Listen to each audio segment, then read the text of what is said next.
Tonight I went back to watch a couple old That Guy Who Camps videos.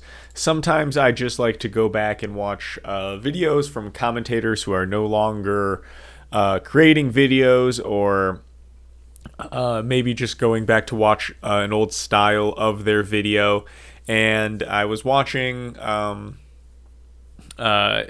Use Me Blade and That Guy Who Camps dual commentaries, and they were talking about various topics. They briefly talked about montages, and so I went on a Joe Handsome rabbit hole again, watching the montages on YouTube that I could find. And then I saw that Joe Handsome has passed away. He, I don't know any of the conditions regarding the scenario. I don't know anything about. I did look for any reason, any sign or anything like that, and I couldn't find anything like that.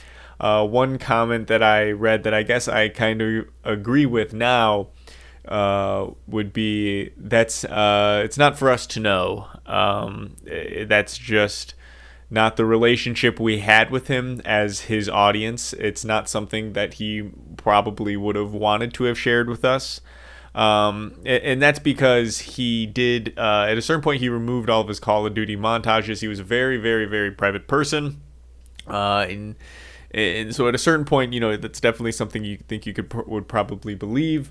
But it was very sad for me to see that he has passed. And I went on to he started, I don't know how to pronounce the name of the band. It's not an English word, but Le Metier. He started making music for them, or not music for them. I started making videos for their music. That's when he's deleted, his Call of Duty not commentaries, montages. And they were the best montages by far on YouTube. There was no one that was even close to matching his creativity, his choice of song, his interaction between the gameplay and the song and the edit. And also his gameplay was top tier as well. And part of one of my, I will never be able to separate Call of Duty 4 and Joe Handsome in my mind. And so when I went back to play ProMod earlier this week, it's funny that I even thought about, Only Use Me Blade, Joe Handsome, and, Hutch. And these are the things that I think about. Those three things specifically, those three people are what I think about. And Operator Perry are who I think about when I think about Call of Duty 4. And it makes me sad to hear that Joe Handsome has passed away. Not only just because it's sad that the man is gone, but because he was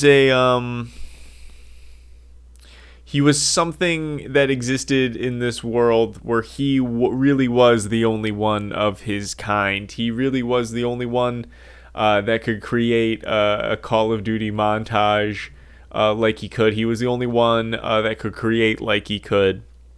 He was a genius, right? And I know it's a bit. I think everybody else would say that is maybe over the top to call this guy a genius, to call Joe a genius. Look at this man that we hardly knew a genius, but we didn't have to know him personally to understand that he really was a genius in the way that he would take a simple video game and just take the footage of that, the experience of that, the visual representation of that, and create emotion and story. And it makes me think about the Call of Duty montages, particularly from the Call of Duty 4 days, or one of the reasons why I, went to art school. It wasn't that I was deciding where I was going to go to college and I decided I am going to go to art school because of Call of Duty montages, but rather Call of Duty montages had such a big influence on my life when they were a thing, and in my creation, my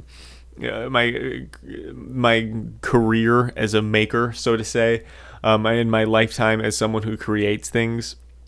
Call of Duty montages have been a cornerstone, a very pivotal piece of that, and I'll never forget watching Joe Handsome montages and then trying to recreate what I saw in Call of Duty montages being the reason I got familiar with editing software and the reason that I started becoming familiar with these things is so that I could be like Joe Handsome and Hutch and all of these amazing montages that made me feel certain ways. So I really am sad, truthfully, to see the passing of Joe Handsome, and to go back to analyze, talking about his relationship and as a creator and us as an audience and what we get out of him and what he gets out of us and what we're supposed to share and what we're supposed to know from him and what is acceptable to not know. And I think, part of me, to go back to that end of the relationship, if one of the things is, as an audience member that we were, that he created, if, not knowing how it happened or why ever was happening, I think we can also very much be sad as people who didn't know him personally, but people who will never be able to enjoy content, to enjoy Joe Handsome content again. It's a big bummer. It makes me sad because I think it really was some of the best out there. I think he probably was, whatever he was doing, I think he was one of the best at it, regardless of whether he was just able to work with that band to create video for them, or whether or not he had some sort of side job or some sort of day job that he didn't care about. Regardless of what it is, just the way that he paid attention to every single detail of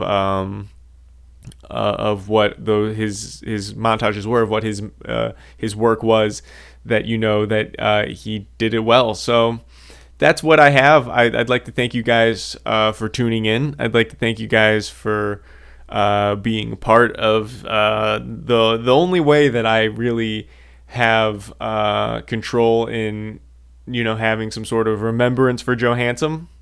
Today was the day I had my last search of the last experience I had of him alive. I watched some montages of him alive, and I wanted to Google to see what more I could find of him. In seeing that he had passed was the end of my living experience with him. And everything from here on out is in remembrance of Joe. So thank you guys for watching. I appreciate it, and I will link a Joe Handsome montage or two in the description below, and I would encourage you to give them one last watch.